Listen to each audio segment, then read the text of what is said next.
कम से कम 12 देशों का संविधान पढ़ा हूं। दुनिया का सबसे बढ़िया संविधान अपने देश का संविधान है, और अगर इसके रहते हुए देश खराब हो रहा है तो कारण वही है जो बाबा साहब भीमराव अंबेडकर जी ने और डॉक्टर सर्वपल्ली राधाकृष्णन जी ने संविधान सभा में एक बात कही थी।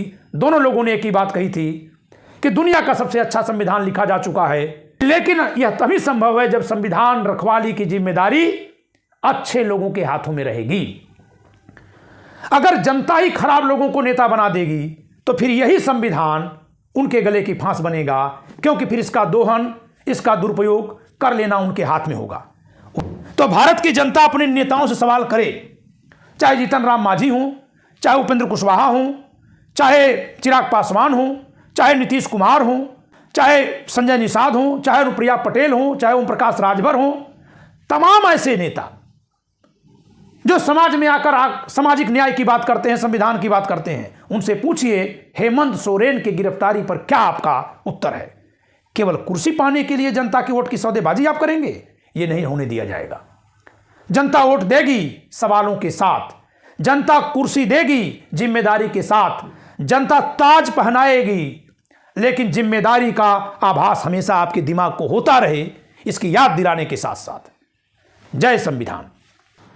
हेलो दोस्तों, आप सभी का the logical Indian YouTube channel में बहुत बहुत स्वागत है। मैं हूं एडवोकेट पंकज कुमार त्रिपाठी, और आज मैं चर्चा करूंगा बिहार के नेताओं के चरित्र पर, उनके चिंतन पर, उनकी चिंता पर, उनके स्वार्थ पर।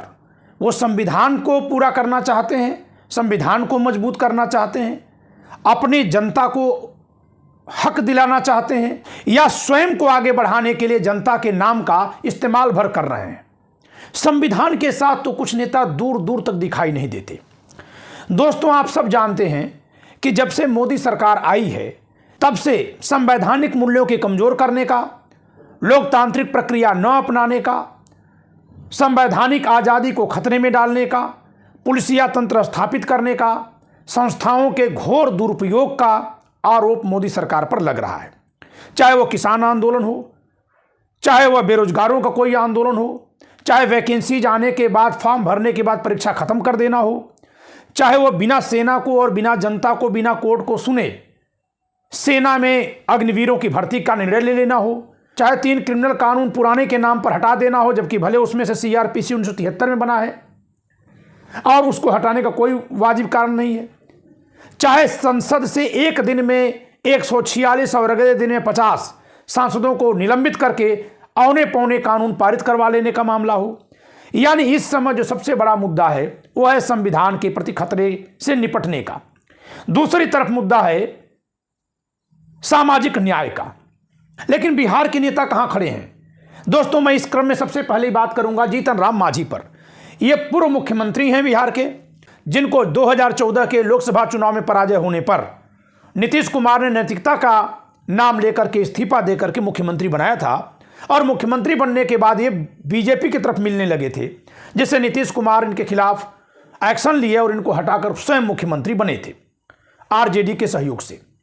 उसके बाद से कभी ये बीजेपी की तरफ, कभी आरजेडी खेमे में पड़े रहते हैं। अब वर्तमान की बात करें, इस समय वहां एनडीए की सरकार बन गई है, नीतीश कुमार जी ने पाला बदल लिया है, तो जीतन राम मांझी जी इस समय सरकार के साथ खड़े हैं। 4 विधायकों वाली पार्टी के नेता हैं, पूर्व मुख्यमंत्री रहे हैं, लेकिन 4 विधायकों की पार्टी इनकी है। अब सवाल यह बनता है कि 4 विधायकों की पार्टी हो या 114 विधायकों की पार्टी हो या 79 विधायकों की पार्टी हो या एक भी बिना विधायक के पार्टी हो, किसी पार्टी या उसके नेता की जिम्मेदारी क्या है समाज के लिए या संविधान के लिए, उसको क्या करना है और वो क्या कर रहा है, इसका मूल्यांकन हम सबको करना होगा। दोस्तों, इनकी पार्टी के कुल 4 विधायक हैं और ये एनडीए के साथ जाकर के सरकार में शामिल हुए हैं, और वहां ये 2 मंत्री पद मांग रहे हैं। 4 विधायकों पर 2 मंत्री, यानी 50% मंत्री, 50%। अब जरा भारत का संविधान क्या कहता है ये देख लेते हैं। भारत के संविधान के अनुच्छेद 164, मैं कोई भी बात संविधान के हिसाब से क्यों करता हूं? क्योंकि हमारे महापुरुषों ने यह संविधान लिख दिया। नेता इसकी रोज अवहेलना करते हैं जनता के हितों के नाम पर, अपने वोट वर्ग के नाम पर, लेकिन संविधान को ये जनता को जानने नहीं देते हैं। यही मैं जीतन राम मांझी जी की ही बात नहीं कर रहा हूँ, लगभग सभी नेता।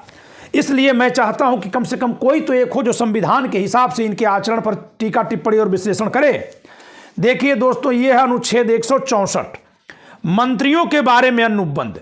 मुख्यमंत्री की नियुक्ति राज्यपाल करेगा, अन्य मंत्रियों की नियुक्ति राज्यपाल मुख्यमंत्री की सलाह से करेगा तथा मंत्री राज्यपाल के प्रसाद पर्यंत अपने पद धारण करेंगे।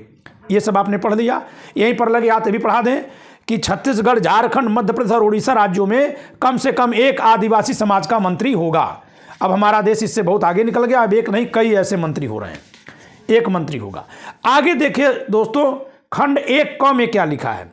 राज्य में मंत्री परिषद में कुल मंत्री को शामिल करके, यहां कुल मंत्री ने मुख्यमंत्री लिखा होना चाहिए, यहां मुख्यमंत्री कुल शब्द आ गया है, क्योंकि देखिए अंग्रेजी में यहां चीफ मिनिस्टर लिखा है। तो राज्य में मंत्री परिषद में मुख्यमंत्री को शामिल करके मंत्रियों की कुल संख्या उस राज्य के विधानसभा के सदस्यों की कुल संख्या से 15% से अधिक नहीं होगी।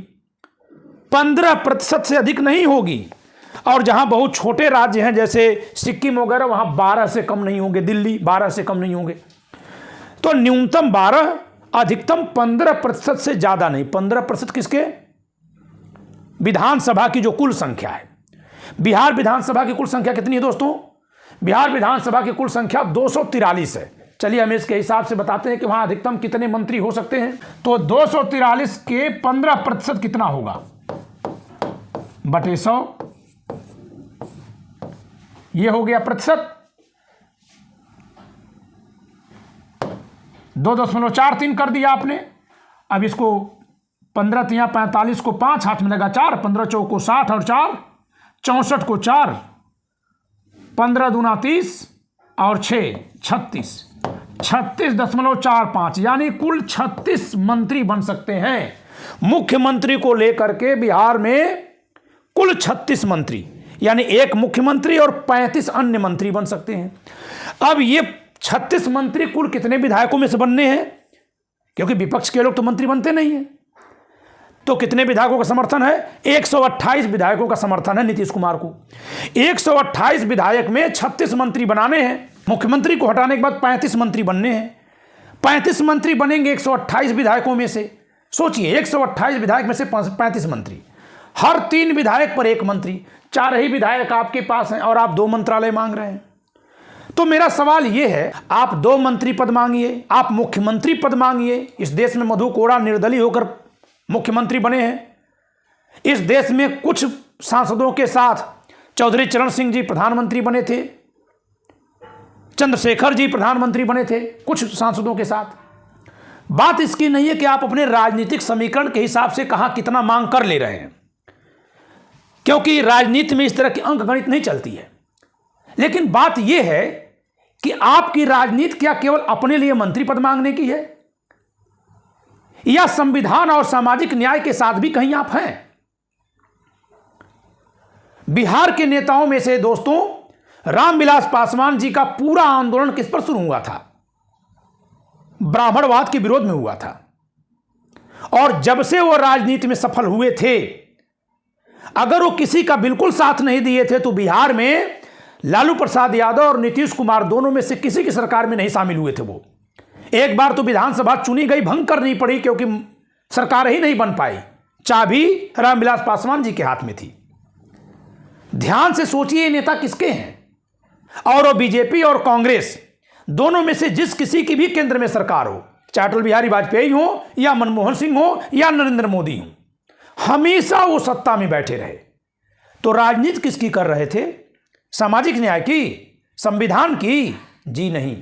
बिहार में केवल एक ही राजनीतिक दल है और एक ही परिवार है जो खुल करके सामाजिक न्याय की राजनीति करता है। वो गलत करे सही करे, आप सहमत हो असहमत हो, लेकिन उनका एक स्टैंड है, वो है लालू प्रसाद यादव जी का परिवार, तेजस्वी यादव। ऐसे ही झारखंड में आप चलिए, हेमंत सोरेन एकदम सीना ताने खड़े हैं संविधान के साथ, सामाजिक न्याय के साथ। महाराष्ट्र में चलिए, शिवसेना कभी सबसे प्रमुख सहयोगी हुआ करती थी बीजेपी की। उद्धव ठाकरे ने देखा कि बीजेपी की दोस्ती करने में अपना स्वाभिमान ही खत्म हो जाएगा, पहचान खत्म हो जाएगी। उन्होंने झुककर राजनीति करना पसंद नहीं किया। इन नेताओं को सीखना होगा। मुकेश सहनी जैसे नेता को, उपेंद्र कुशवाहा जैसे नेता को, चिराग पासवान जैसे नेताओं को, और ये आप जनता ही उन पर दबाव बनाकर सिखाएगी। मैं ये नहीं कह रहा हूं कि वो बीजेपी के साथ रहें, कि कांग्रेस के साथ रहें, कि खुद अपना स्टैंड लें, लेकिन मैं ये जरूर कहूंगा कि जैसे उत्तर प्रदेश में ओम प्रकाश राजभर हैं, उनको समझ में ही नहीं आता है कि उनकी राजनीति का उद्देश्य क्या है। सिर्फ सत्ता ले लेना, अगर ये आपका उद्देश्य है तो आप महापुरुषों को तो गाली देते हैं, चाहे पंडित नेहरू हो, चाहे महात्मा गांधी हो, उनकी अवहेलना करते हैं आप, इंदिरा जी पर सवाल करते हैं, लेकिन वास्तव में आप अपनी जात के नेता बन करके जात के वोट पर राजनीति कर रहे हैं, क्योंकि सभी के हितों की सुरक्षा देने वाला एकमात्र ग्रंथ है, वो है हमारा संविधान। जब इस पर आंच आ रही है तो भी सत्ता की राजनीति में समीकरण बैठा रहे हैं आप लोग। जब संस्थानों का दुरुपयोग होगा तो आज तो आपके साथ जनाधार जुड़ा है, आप नेता बने हुए हैं, थोड़ी बहुत आपकी पूछ है, कल किसी न किसी बहाने से आपको भी जेल में डाल दिया जाएगा, तब कहां जाएंगे। मनीष सिसोदिया और संजय सिंह जेल में हैं, हेमंत सोरेन को गिरफ्तार किया गया, क्या इनकी जिम्मेदारी नहीं थी इस पर आवाज उठाने की? क्या चिराग पासवान की जिम्मेदारी नहीं थी इस पर सवाल करने की? क्या इस पर सवाल करने की जिम्मेदारी नीतीश कुमार की नहीं है? केवल इस नाते आप चुप हैं क्योंकि अब आप उस पार्टी में जाकर मुख्यमंत्री बन गए हैं। तो बिहार के नेताओं की अजब गजब लीला है, अजब गजब कहानी है। जनता को समझना होगा कि पार्टी चाहे कोई हो, किसी भी जात का नेता उसका प्रमुख हो, वो बात किसके लिए कर रहा है, वो काम किसके लिए कर रहा है। क्या वो अपने स्वार्थ के हिसाब से दल को बदल रहा है, या वो जनता के मुद्दों पर जनता के साथ खड़ा है? अगर खड़ा है तो अपने जाति धर्म से, अपने क्षेत्र से, अपनी जुबान से, पहचान से थोड़ा ऊपर उठिए, क्योंकि संविधान पूरे देश के लिए है, देश के हर एक नागरिक के लिए, चाहे हिंदू हो, मुसलमान हो, चाहे ब्राह्मण हो, बनिया हो, अहिर हो, भूमिहार हो, चमार हो, कुम्हार हो, लुहार हो, धनिया हो, धुनिक हो, कोई भी हो, सबका है ये। तो जब इस पर आंच आ रही है तब कहां खड़े हैं कौन नेता, ये देखना बहुत जरूरी है दोस्तों। मेरा ये सवाल है आपके लिए कि आप अपने नेताओं से पूछिए, जो लोग ऐसे नेताओं को नेता मानते हैं।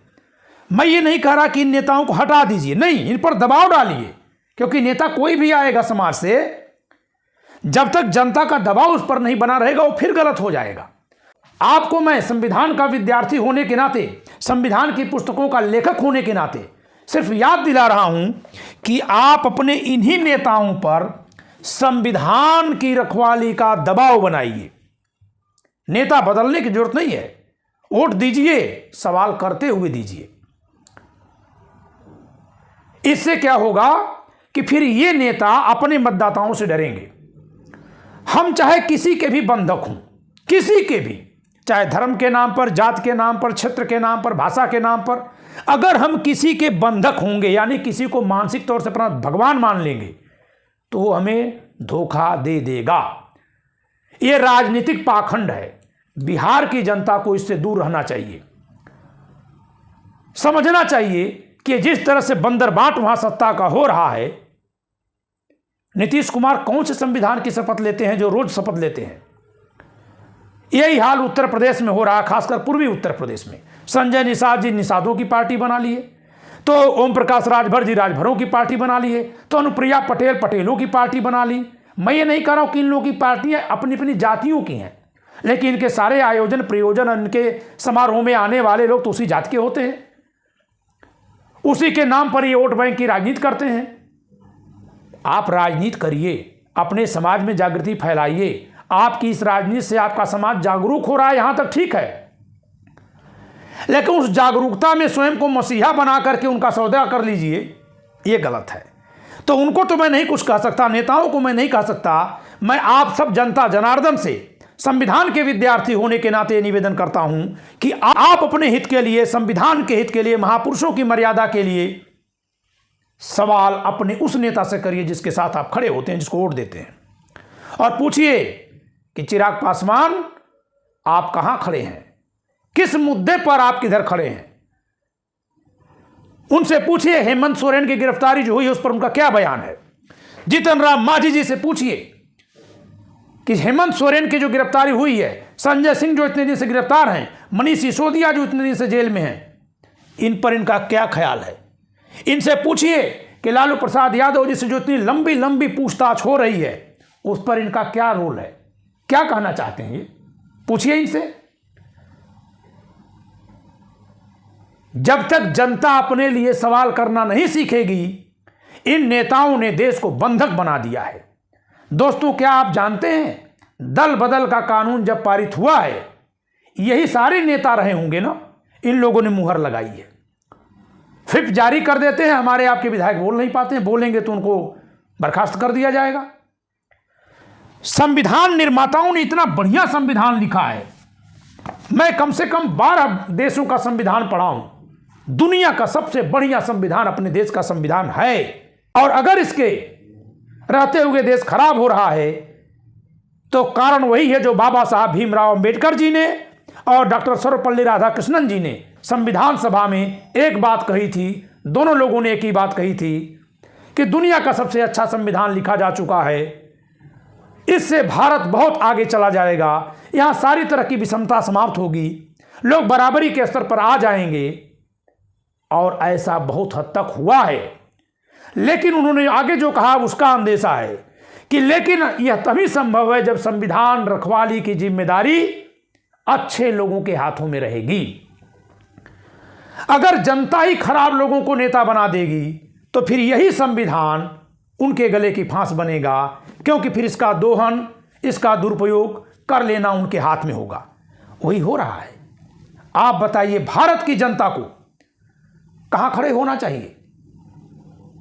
तो भारत की जनता अपने नेताओं से सवाल करे, चाहे जीतन राम मांझी हों, चाहे उपेंद्र कुशवाहा हों, चाहे चिराग पासवान हों, चाहे नीतीश कुमार हों, चाहे संजय निषाद हों, चाहे अनुप्रिया पटेल हों, चाहे ओम प्रकाश राजभर हों, तमाम ऐसे नेता जो समाज में आकर सामाजिक न्याय की बात करते हैं, संविधान की बात करते हैं, उनसे पूछिए हेमंत सोरेन की गिरफ्तारी पर क्या आपका उत्तर है।